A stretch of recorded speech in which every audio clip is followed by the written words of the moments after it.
이번에는 도대체 귀신 유령의 정체가 뭔가에 대해서 상고해 보겠습니다. 앞에서도 언급했듯이 조상 숭배의 역사는 매우 오래전부터 시작되었다. 심지어 하나님의 이 선택된 민족인 이스라엘 백성들도 죽은 자들을 섬기는 일들을 멈추지 못했고, 이로 인해 하나님으로부터 책망을 받은 기록들이 있다. 이스라엘 백성들 중에는 죽은 자를 위해서 성물을 바치는 자들이 있었고, 신명기 26장 4절에 죽은 자에게 제사하며 시편 106편 28절에 죽은 조상의 무덤가에서 살면서 이방인들처럼 먹고 행동하는 자들도 있었다. 이사야서 65장 4절 또한 죽은 자를 위하여 살을 베고 몸에 무늬를 새기는 자도 있었고, 레위기 19장 28절 또 죽은 자를 위하여 자기 몸을 자해하거나 눈썹 사이 이마 위의 털을 미는 자들도 있었다. 신명기 14장 1절 또한 문제를 해결하기 위해 초혼자를 찾아가 죽은 자로부터 운명을 점치는 자들도 있었다. 신명기 18장 11절, 이사야서 8장 19절. 이것은 이방인들이 하는 일이었다. 여호와 하나님은 이스라엘 백성들에게 이와 같은 행위들을 하지 못하도록 엄격하게 금하셨다.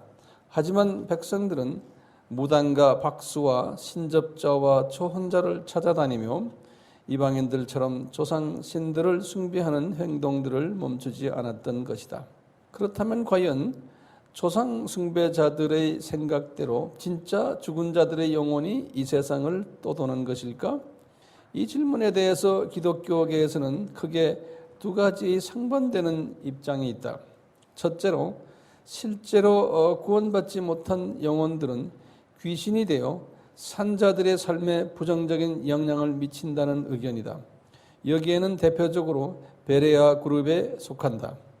귀신의 정체성에 관한 또 다른 견해는 루시퍼가 타락할 때 함께 타락한 천사 그룹 중에서 가장 낮은 계급에 속하는 그룹을 귀신이라고 보는 입장이다. 대부분의 보수적인 기독교 신학자들이 이 의견을 지지한다. 일명 조상신의 실체에 대해서 성경을 근거로 정확한 이해를 할 필요가 있다.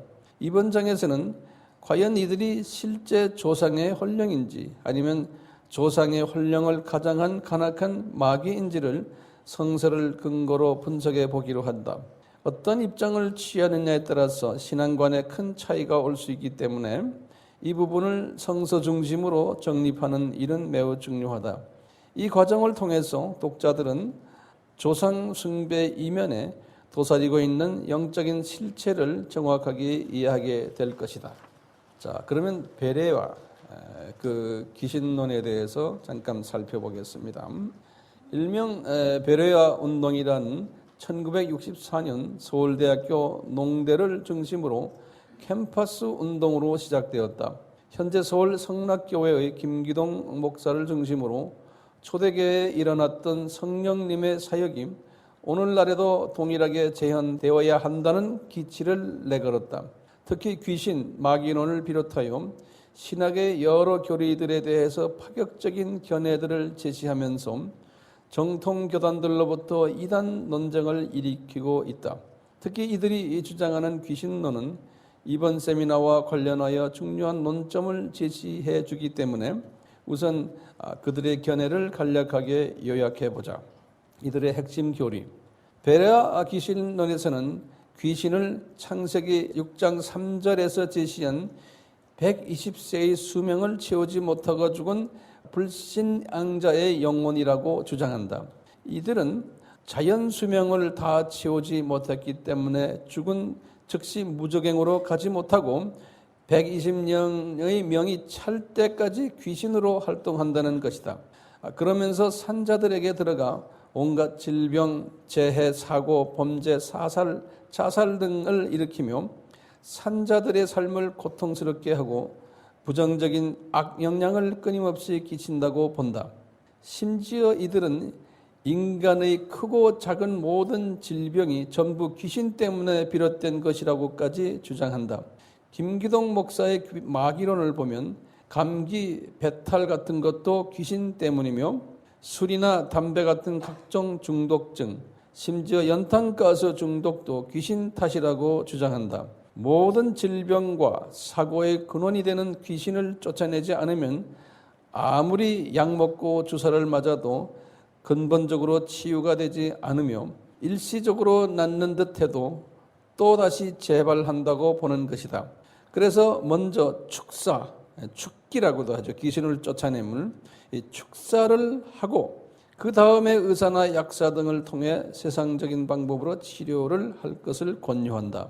이들이 귀신을 타락한 천사로 보지 않고 죽은 불신앙자의 영으로 보는 이유는 우선 천사는 사람의 몸 밖에서 활동하는 반면 귀신은 사람 몸속에 들어와 활동하며 마태복음 4장 24절, 마가복음 5장 2절, 누가복음 4장 41절.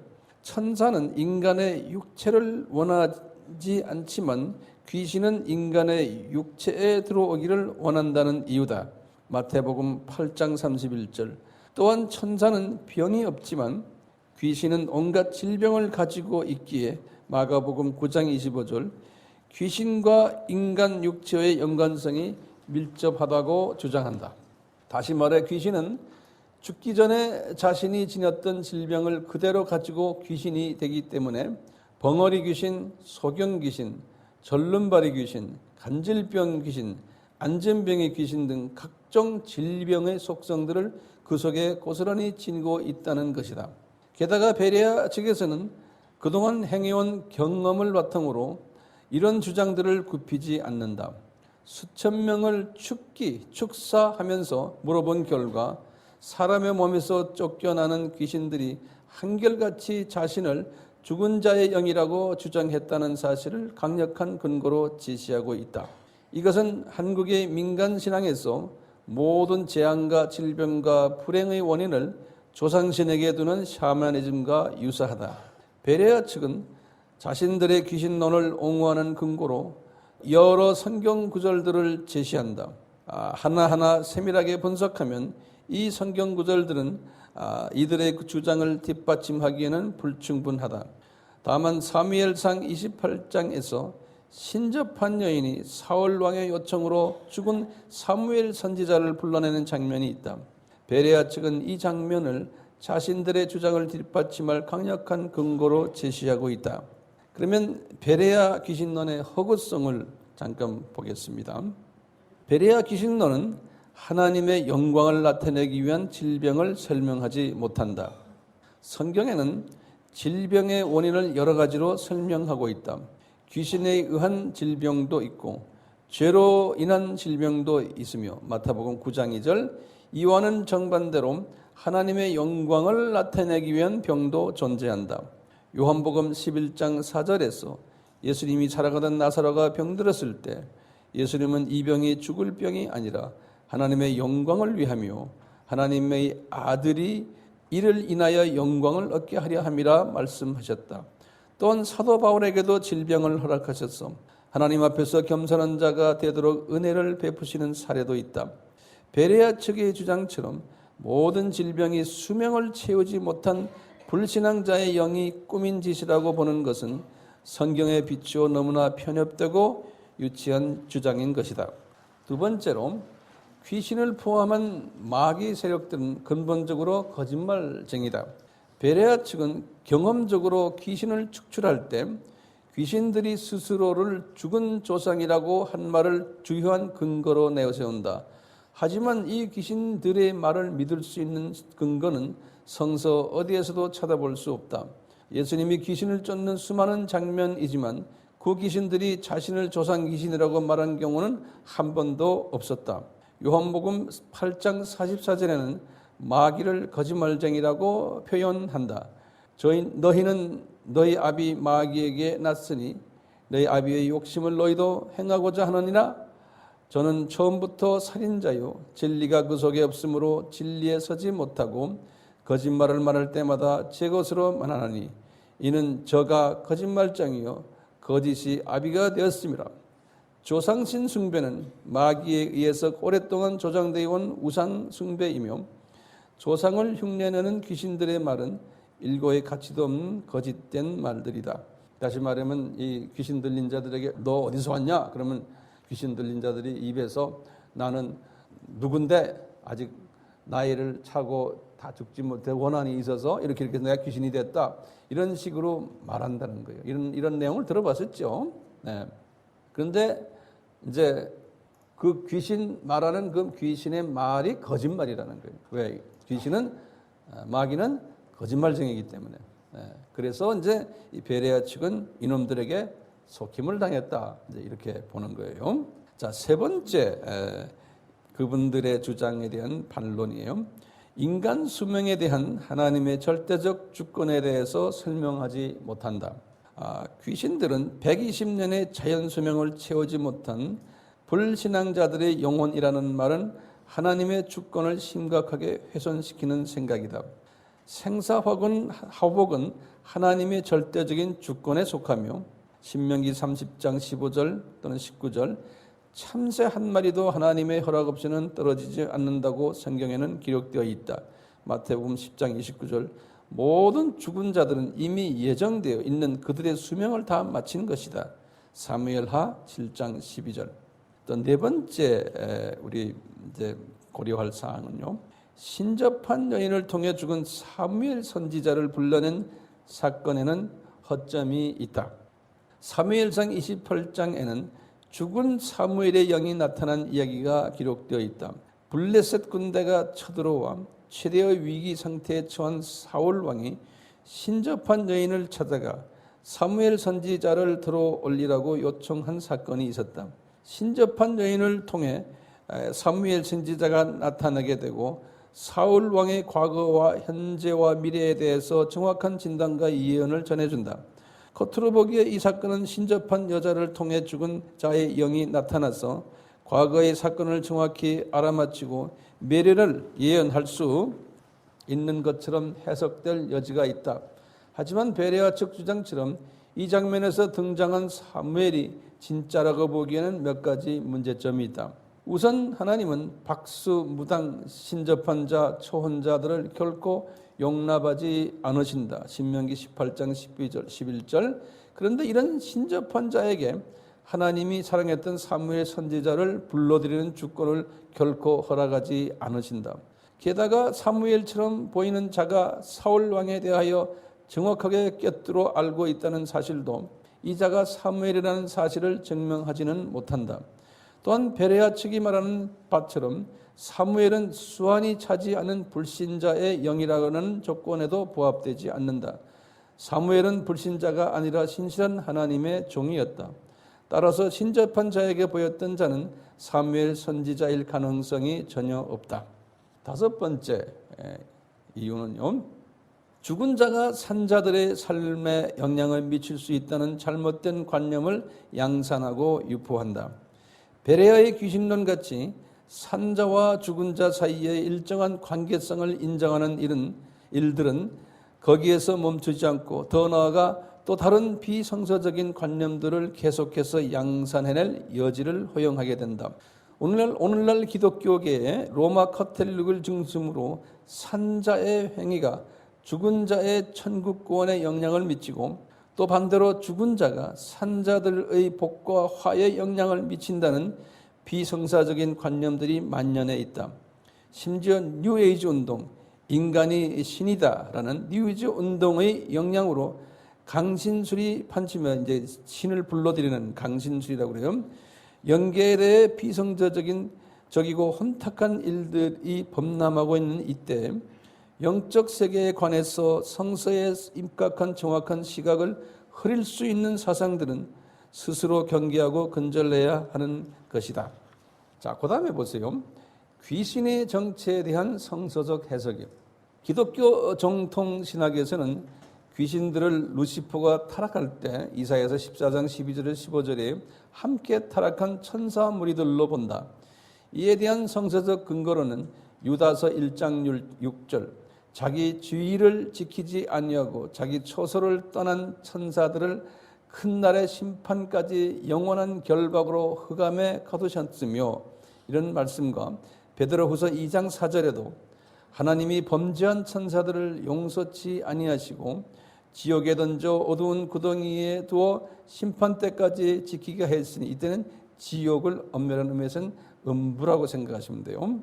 그 다음에 이제 요한계시록 12장 9절, 큰 용이 내게 내어 쫓기니, 옛뱀 곧 마귀라고도 하고 사단이라고 하는 온 천하를 꿰는 자라. 땅으로 내어 쫓기니 그의 사자들도 저와 함께 내어 쫓기니라. 이런 것들을 보면 이제 이해가 될 수 있어요.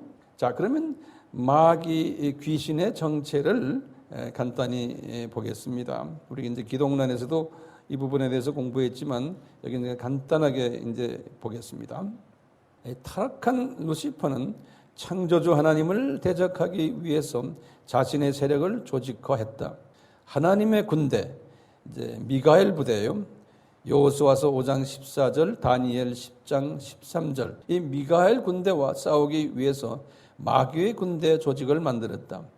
이 분야의 전문 신학자들에 의하면 이 사탄 마귀 사회도 다음과 같이 9가지 계급, 즉 타락된 그룹, 타락된 스랍, 타락된 미가엘, 타락된 가브리엘, 정사, 권세, 어두움의 세상 주관자, 악의 영, 귀신들 또는 더러운 영들, 이렇게 9계급으로 조직적으로 이루어져 있다고 한다. 타락한 루시퍼는 사탄이 되었으며, 이 사탄은 여러 이름으로, 즉 용, 마귀, 옛 뱀으로 성서에 기록되어 있다. 계시록 20장 2절입니다.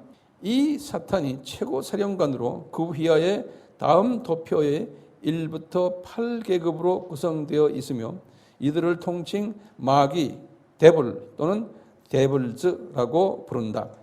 이 마귀는 공중 권세 잡은 자, 에베소서 2장 2절로 주로 공중에 떠돌아다니면서 인간을 공격한다. 미사일 공군 부대와 같다. 귀신은 가장 낮은 9번째 계급에 속하여 일명 귀신들, 데몬스 또는 디몬스라고 불러요. 혹은 더러운 영들, unclean spirits, 다 이게 복수로 되어 있어요. 라고 불리운다. 귀신은 사람이나 동물이나 물체 속에 들어가서 서식한다. 사람에 들어가는 것은 마태복음 10장 33절, 동물에 들어가는 것은 마태복음 8장 32절, 물체에 들어가는 것 사도행전 19장 19절. 그러나 이 귀신은 보병 부대와 흡사하다. 귀신들은 최고 책임자인 사탄을 닮아 하나님처럼 경배받는 것을 좋아한다. 이사야서 14장 12절에서 15절에 보면, 너 아침의 아들 계명성이여 어찌 그리 하늘에서 떨어졌으며 너 열국을 엎은 자여 어찌 그리 땅에 지켰는고, 내가 내 마음에 이르기를 내가 하늘에 올라 하나님의 뭇별 위에 나의 보좌를 높이리라. 내가 북극 지폐의 산 위에 자정하리라. 가장 높은 구름에 올라 극히 높은 자와 비기리라 하도다. 그러나 이제 내가 음부곧 구덩이의 맨 밑에 빠치우리라. 이 구절에서 확인할 수 있듯이 루시퍼가 타락하게 된 결정적인 계기는 창조의 목적, 이사야서 43장 7절, 21절, 로마서 9장 5절, 골로새서 1장 16절, 이 창조의 목적을 어기고 하나님처럼 경배받으려 했기 때문이다. 이런 루시퍼를 닮아 마귀에 속하는 모든 악령들이 높임받고 절받고 경배받는 것을 가장 좋아하는 것이다. 그래서 예수님은 바울에게 이들이 이 세상 신, the God of this world, 고린도후서 4장 4절, 이들을 이 세상 신이라고 가르쳤다. 이 세상 사람들이 사탄과 그 부하들을 신으로 믿고 종교를 만들어 섬길 것을 예수님께서 예언하신 것입니다. 그 다음에 보면 조상 숭배를 통해 경배받는 마귀와 귀신입니다. 우리나라를 비롯해서 전 세계 곳곳에서 조상 제사가 성행하게 된 것은 근원적으로 인간으로부터 경배받으려고 계획한 마귀의 전략에 속임을 당한 결과이다. 귀신들은 사람들과 아주 가까운 곳에 서식한다. 때로는 사람의 마음에도 서식하며 우상단지, 우상조각, 사원, 절, 무덤, 신주단지, 영정사진, 퇴폐업소, 극장, TV, 각종 더러운 오락 프로그램들, 뱀이나 용조각상, 사람들이 절하는 자연물, 다시 말하면 나무, 바위, 산, 동물 등등 한마디로 인간이 하나님 대신 의지하거나 위안을 찾거나 숭배하는 모든 대상들이 귀신들이 서식처이다. 이런 곳에 서식하면서 인간의 마음을 빼앗고 인간에게서 경배받으며 하나님께 가까이 가지 못하도록 방해하는 것이 귀신의 역할인 것이다. 그래서 여호와 하나님, 즉 예수님은 모세에게 귀신이 들어있는 이런 우상 조각들을 불사르라고 명령하셨다. 신명기 7장 5절과 25절 또 12장 3절이에요. 또한 바울에 의해 악귀가 귀신이에요. 쫓겨난 마술사들이 자신들이 의지하며 사용했던 점치던 책들을 다 불살려 버렸다. 사도행전 19장 19절입니다. 여기에 나오는 성경 구절들은 기억해 주시길 바랍니다. 이 귀신이 들어있는 그런 모든 물건들 이런 것들은 태워버리는 거예요. 예, 그 성서에서 나오거든요. 태워버려야지만 이 귀신들이 쫓겨나고는 딴 데로 어디 가는 거예요. 귀신이 그 안에서 태우니까 뜨거우니까 죽지는 않고 이놈들이 딴 데로 도망가는 거예요. 귀신을 그래서 우리 쫓아내다 그러잖아요. 예. 때가 될 때까지는 귀신은 그대로 있으니까요. 주님께서 때가 되면 이놈들을 다 걷어서 이제 지옥으로 이제 집어넣지만요. 자, 특히 나와 가장 가까운 관계에 있으면서 나를 보호하고 양육해 주었던 부모님의 존재는 대부분의 사람들에게는 가장 존경받는 대상이다. 마귀는 이러한 관계를 이용하여 죽은 조상들을 손쉽게 우상화시키는 데 성공해왔다. 사람은 죽으면 육은 흙으로 돌아가고 영혼은 각자의 소속에 따라 크리스찬은 낙원으로, 누가복음 23장 44절, 43절, 고린도후서 12장 4절, 계시록 2장 7절에 또 불신앙자들은 음부로 내려간다. 창세기 37장 35절, 민수기 16장 30에서 33, 시편 139절 9장 8절, 요나서 2장 2장, 누가복음 16장 23, 베드로전서 3장 19, 계시록 9장 1 또는 계시록 20장 1절과 7절, 이 모든 것은 음부에 관한 이야기들이에요. 우리가 눈으로 보는 무덤, 유골함, 신주단지, 영정사진에 있는 존재는 우리가 알고 있던 부모 혹은 조상이 결코 아니다. 그저 흙과 종이 같은 물건에 불과한 것이다. 많은 사람들이 이런 물건들에 집착하고 의미를 부여하고 숭배하는 의식을 멈추지 않으며 심지어 이런 물건들을 소홀히 하거나 조상이 죽은 날짜에 맞추어 일정한 예를 갖추지 않으면 죽은 조상에게 결례를 행하는 듯한 착각에 빠진다. 이성적으로는 이런 것들이 단지 물건에 불과하다는 것을 인정함에도 불구하고 그 허망한 집착으로부터 의지적으로 벗어나려는 노력조차 하지 않는 경우가 허다하다. 세상 사람들은 이런 것을 문화로 간주하며 거기다 줄 것이에요. 이게 이제 굉장히 심각해요. 하나의 문화로 보는 거예요. 세상 사람들은 이런 것을 문화로 간주하며, 왜냐하면 영적인 봉사들이기 때문에 영계를 모르니까 그래요. 죽은 조상들에 대한 존경의 표현이고 죽은 자들에 대한 아름다운 기억이라고 생각한다.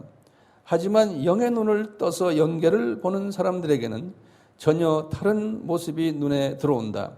장례식의 영정사진 주변에는 귀신들이 빼곡히 들어앉아 사람들이 절하는 것을 즐거워하며 해마다 명절이 되면 산소를 찾아 볼초하는 사람들로부터 경배를 받고 제사상 앞에서 절하는 인간들로부터 존경과 감사와 경배를 받는 것이 죽은 조상이 아니라 죽은 조상을 가장한 귀신과 마귀 세력인 것이다.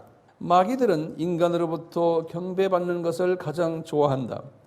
그것은 하나님을 대적하며 하나님께 돌려져야 할 찬양과 경배를 가로채고 하나님과 인간 사이의 관계를 단절시키는 것이 마귀의 본질적인 속성이기 때문이다.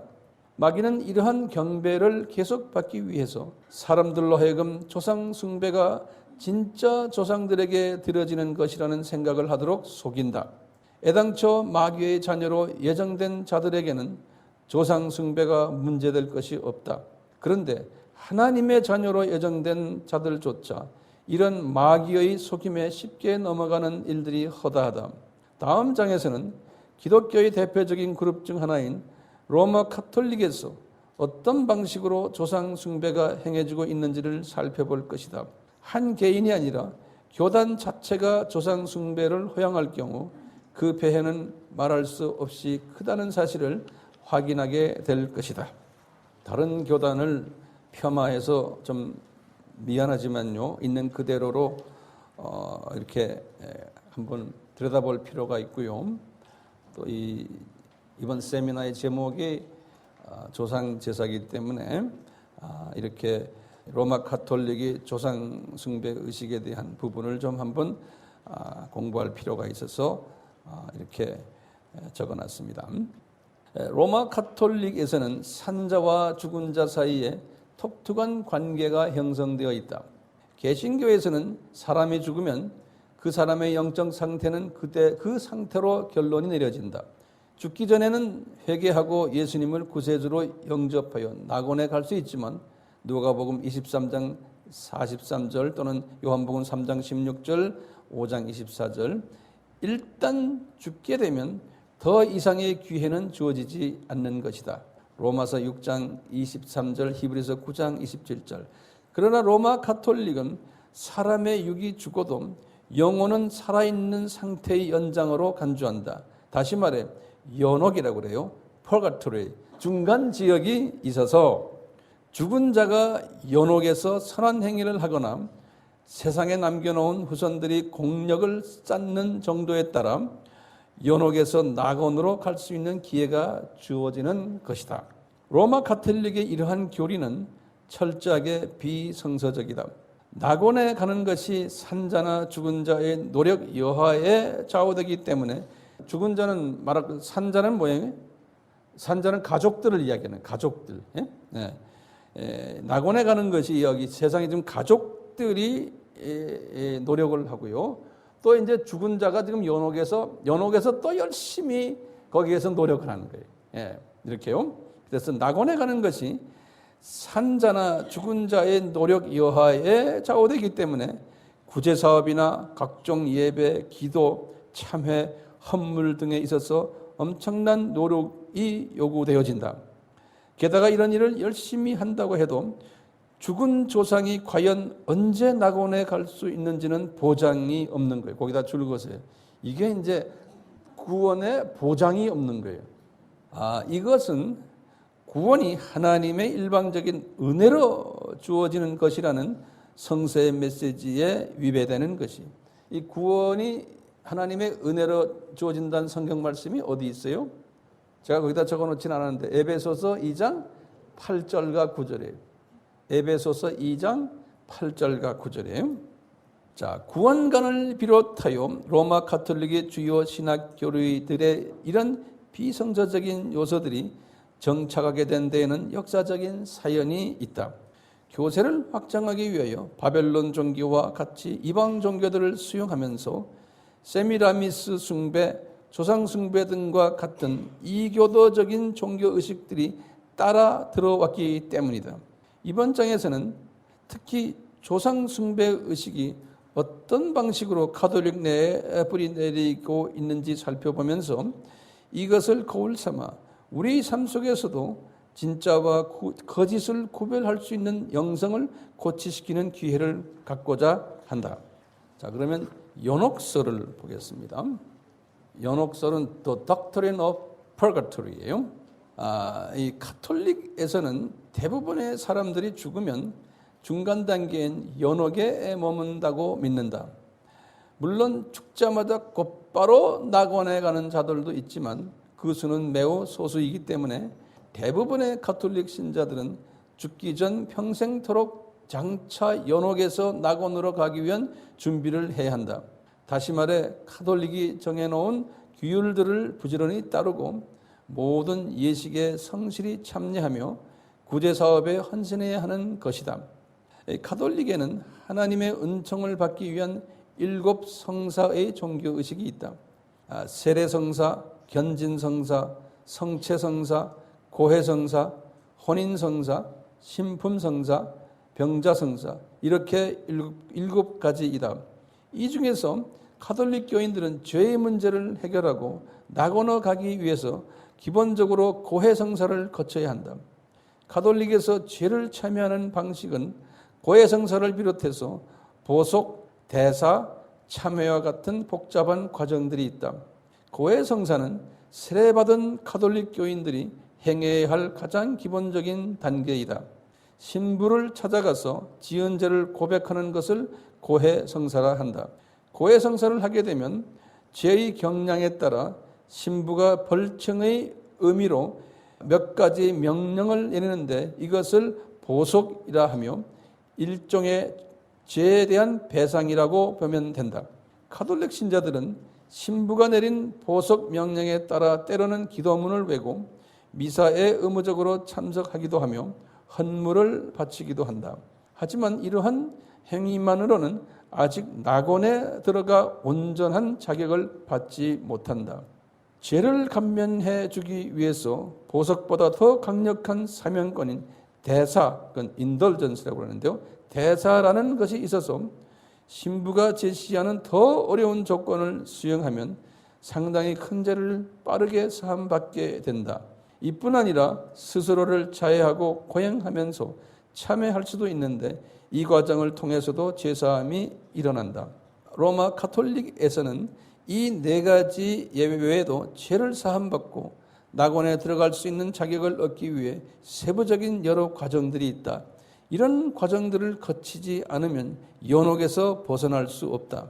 절망적인 것은 이런 과정들을 충실히 거친다고 하더라도 낙원에 들어갈 확실한 보장은 받을 수 없다는 것이다. 따라서 이제 남은 기회는 내가 연옥에 가 있을 때 내가 남겨둔 내 후손들이 나를 위해서 공력을 쌓아주는 것뿐이다. 연옥에 가 있는 조상들을 위해 부지런히 성인 우상들을 찾아다니며 촛불을 꽂고 기도하고 봉헌하며 부지런히 미사에 참여하고 이웃을 돌보는 선행사업에 필사적으로 참여해야 된다. 또한 사제들도 성도들이 이러한 보석 과정을 돕기 위해 당당하게 봉헌을 요구하거나 노력 봉사를 요구할 수 있으며 그 권위 앞에서 교인들은 복종하게 된다. 이런 과정을 통해 로마 가톨릭에서는 죽은 자와 산자 사이에 긴밀한 유대 관계가 형성된다. 내가 윗조상을 위해서 공력을 쌓지 않으면 내 후손도 나를 위해서 그 일을 해줄 리가 없기 때문에 로마 가톨릭의 이런 관계는 자자손손으로 대물림되는 것이다. 성경에 존재하지도 않는 연옥설 때문에 구원과는 무관한 무익한 행위들을 계속해야 하는 안타까운 상황에 처하게 된다. 로마 가톨릭의 이러한 전통은 근본적으로 비성서적이다. 성서에 의하면 죽은 자와 산자 사이에 상호 영향력을 미칠 수 없다. 다시 말해 죽은 자가 산자를 돕거나 산자가 죽은 자를 도울 수 없으며 또 정반대로 죽은 자가 산자에게 해를 입힐 수도 없고 산자가 죽은 자를 괴롭힐 수도 없다. 일례로 누가복음 16장에 보면 한날 동시에 죽어 장사된 부자와 나사로 이야기가 나온다. 음부에 떨어져 고통받던 부자는 아브라함에게 간청한다. 자기가 남겨놓은 형제 5이 있는데 그들에게 가서 회개하여 이 고통스러운 음부로 오지 않도록 돕게 해달라는 간청을 한다. 이에 대해 아브라함은 그렇게 할 수 없을 뿐더러 설령 죽은 자가 살아나 권면하더라도 이미 음부에 오기로 예정되어 있는 자들은 회개하지 않는다고 대답해 준다. 이 사건을 보면 죽은 자는 산자의 구원이나 행복에 조금도 도움을 줄 수 없는 것이 분명하게 나타난다.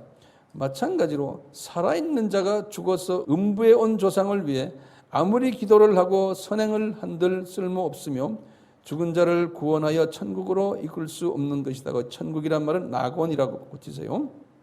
그래서 예수님은 부모를 장사 지내려고 하는 제자들에게 죽은 자들로 저희 죽은 자를 하게 하고 너는 나를 쫓으라. 이 장례식이 그렇게 중요하지 않다는 거예요. 마태복음 8장 22절 죽은 자들로 자기의 죽은 자들을 장사하게 하고 너는 가서 하나님의 나라를 전파하라. 누가복음 9장 60절 이미 죽은 자들은 그분들의 이미 가는 곳이 정해져 버렸다는 거예요. 이렇게 말씀하셨다. 사람이 죽어서도 산자들과 계속 교통할 수 있다는 메시지는 성서 어디에도 존재하지 않는다. 게다가 구원은 예수님의 보혈로 인해 무료로 베풀어진 은혜다. 에베소서 2장 8절에서 9절 예수님을 통하지 않고는 구원에 이를 수 없으며 요한복음 3장 16절 5장 24절 선행이나 어떤 종교 행위로도 불가능하다. 디도서 3장 5절 예수님이 구주 되심을 믿고 십자가에서 보혈을 흘리심으로 구원을 이루셨음을 믿고 고백하는 자마다 구원을 얻게 된다.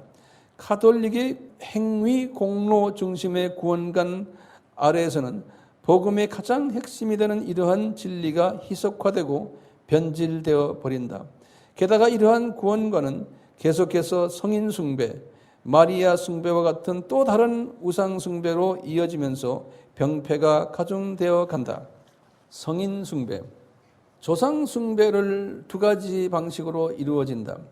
하나는 조상들 중에서 이 땅에서 권력과 부와 명예를 누렸던 위인을 선정하여 나와 내 가정의 수호신으로 삼는 것이며 또 다른 하나는 무조건 나의 직계 조상들을 숭배하는 방식이다. 한국의 문화에서도 예컨대 세종대왕을 숭배하고 신사임 등을 숭배하며 유관순을 숭배하여 제를 올리는 것은 전자의 방식에 해당된다.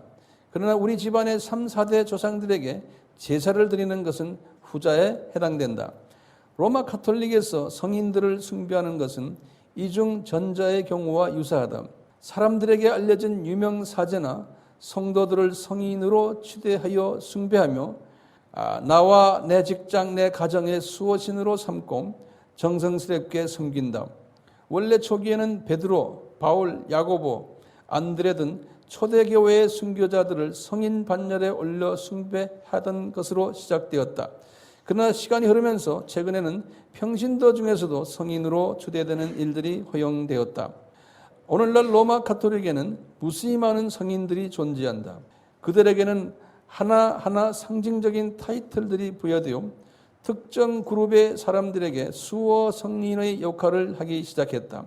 예컨대 환경보호자들의 수호 성인인 성 프란시스코, 자동차 운전자들의 수호 성인인 성 크리스토퍼, TV의 수호 성녀 클라라, 사냥꾼은 성 후베르트로, 은행가들은 성 마테, 거지들은 성 알레시우스, 꽃장수는 성 도로디, 불임 여성들은 성 안토니, 맥주 마시는 사람들은 성 니콜라스가 수호 성인이 된다. 이뿐 아니라 각종 질병을 맡은 수호 성인들이 따로 구별되어 있다.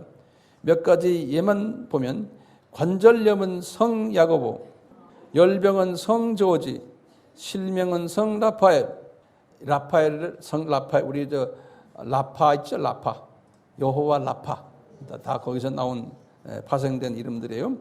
암은 성 페레그린이 담당하여 이런 질병에 걸렸을 때는 담당 수호 성인에게 찾아가 기도하고 봉헌하며 도움을 요청해야 하는 것이다. 이것은 마치 그리스 로마 신화에서 각종 신들에게 다양한 역할들을 부여해 놓은 것과 유사하다. 예컨대 웅변가의 신 머큐리, 채소의 여신 케레스, 음악의 여신 미네르바, 사냥의 여신 다이아나, 지혜의 여신 소피아, 전쟁의 신 아데네, 술의 신 디오니소스 등 각 신들이 분담하는 분야가 세분화되어 있는 것이다. 로마 가톨릭은 이 풍습을 그대로 수용해서 각종 성인들을 신격화시켰다. 성인 숭배 의식이 발전되면서 동시에 성물 숭배도 뒤따랐다. 손수건, 옷, 머리카락, 수의 등 성인들이 남겨놓은 유품들과 특히 성인들의 유골은 가장 인기 있는 성물이 되었다. 성당마다 성물을 확보하기 위해 최선을 다했으며 이 과정에서 어떤 성인의 시체에서는 손가락이 짧게 35번이나 잘려나가는 순환을 겪었다고 한다. 성인이 이 시체 혹은 유골이 잘려나가는 것을 축성받는다고 표현한다. 유명한 성인일수록 축성을 많이 받게 되는데 중세 때 이런 유골을 확보하고 있는 성당들은 헌금을 쓸어 모았다고 한다. 거기 이제 2011년 5월 14일 뉴시스 기사에 나온 거예요. 거기 이제 그림들은 여러분들 참고해 주시길 바랍니다. 죽은 자의 유골, 유품, 사체의 일부를 소장하며 그런 물건들의 영적 효염이 있다고 믿는 것은 전형적인 우상숭배의 일종이다. 사람들은 자신들의 문제와 연관된 수호 성인들의 성물이 있는 것을 찾아다니며 그것을 손으로 만지고 그 성물 앞에 돈을 바치며 문제 해결을 기원한다. 수호 성인들은 그들의 공력에 의해 천국에서 하나님의 가장 가까운 자리에 있기 때문에 수호 성인들을 통해 기도하면 그 응답이 빠를 것이라고 믿는 것이다. 그래서 가톨릭 교인들은 하나님께 직접 기도하는 것이 아니라 성모 마리아를 통해 혹은 다양한 수호 성인들에게 자신들의 필요를 간구하거나 연옥에 있는 조상들을 천국으로 인도해 달라고 기도하는 것이다. 가톨릭의 이러한 교리나 전통들은 우상 숭배이며 비성서적인 종교 행위에 속한다. 성서에서는 수호 성인이나 성모 마리아나 그 어떤 중재자를 허용한 기록이 없다. 오히려 예수님은 자신의 이름으로 성부 하나님께 직접 기도하라고 가르치셨다. 요한복음 16장 23절에서 24절, 예수님이 보혈을 흘리신 순간 성부 하나님과 우리 사이에 놓인 휘장이 갈려져 나갔고, 마태복음 27장 51절, 우리는 성부 하나님께 직접 기도할 수 있게 되었다. 바울은 디모데에게 예수님만이 중보자라고 가르치셨다. 디모데전서 2장 5절. 그런데 여전히 가톨릭에서는 이 사설이 관과되고 있는 것이다. 결론입니다. 지금까지 조상숭배의 역사, 구체적인 사례들, 조상숭배에 연관된 영적인 실체들, 교리적인 문제들을 간략하게 살펴보았다. 조상숭배 의식은 바벨론 종교가 시작된 때부터 함께 출발한 매우 광범위하고 역사적인 종교의식이다. 기독교 역사를 보면 이런 조상숭배에 대해서 단호한 입장을 취하다가 순교한 하나님의 자녀들에 대한 기록들이 있다. 조상숭배는 하나님께서 우상숭배로 여기시는 가증한 행위이기 때문에 이를 거부하다가 피를 흘리는 것은 숭고한 행위에 속한다. 다만 최근에는 조상숭배가 깊이 뿌리내린 미전도 족속들을 어떻게 복음화해야 하는가에 대한 과제를 풀기 위해 상황화, 컨텍스츄얼라이제이션의 필요성이 강하게 대두되고 있다. 상황화는 예수님의 구속사건, 십자가, 보혈, 부활 등 복음의 본질이 훼손되지 않는 범위 내에서 선교지의 문화를 긍정적 수용하여 복음 전파의 효과를 극대화하고자 하는 전략이다. 예컨대 우리나라의 경우 제사 대신 추모 예배를 활성화해서 귀신에게 절을 하는 것이 아니라 기일을 맞이하여 하나님께 감사하는 예배를 드리도록 유도하는 경우가 여기에 속한다. 하지만 반대로 토속 종교의 우상숭배의 요소들을 받아들여 복음의 본질을 잃게 된다면 이것이 상황화가 아니라 토속화에 해당되게 된다. 인디지나이제이션 그래요. 이 토속화는 철저히 경계하고 근절해야 한다. 로마 가톨릭이 마리아 숭배나 성인 숭배, 연옥설 등은 교세를 확장하려다가 오히려 토속화된 사례에 속한다. 로마 가톨릭은 죽은 자와 산자의 교통을 허용하고 있기 때문에 한국 사회의 만연한 제사 문화도 교리적으로 허용할 수밖에 없다. 로마 가톨릭의 입장에서 조상 제사는 귀신에게 바치는 것이 아니라 연옥에서 아직 후손들의 공력을 기대하고 있는 조상들에게 드리는 존경의 표현이라고 해석하기 때문이다. 결론적으로 조상 숭배는 하나님의 자녀들을 현혹하여 하나님 대신 스스로가 영광받기 위해 오랫동안 계획되고 준비해온 사탄의 계략 중에 하나이다. 조상의 영을 가장하여 나타난 현실을 조명해 주면 영계에 대한 지식이 없는 크리스천들은 쉽게 속임을 당한다. 게다가 지금은 어느 종교에도 예수가 있다고 믿는 종교다원주의가 기독교 내에 큰 힘을 얻고 있기 때문에 영적으로 무장되어 있지 않으면 조상 제사를 우상 숭배로 볼 근거가 점점 더 희박해지고 있다. 게다가 뉴 에이지 운동의 영향으로 죽은 자의 영혼을 불러내는 강신술이 암암리의 문화 사회 전반에 허용되고 있는 분위기이다. TV 드라마, 영화에서 접신 현상을 심심찮게 다루고 있으며 시청자들의 인기를 끌고 있다.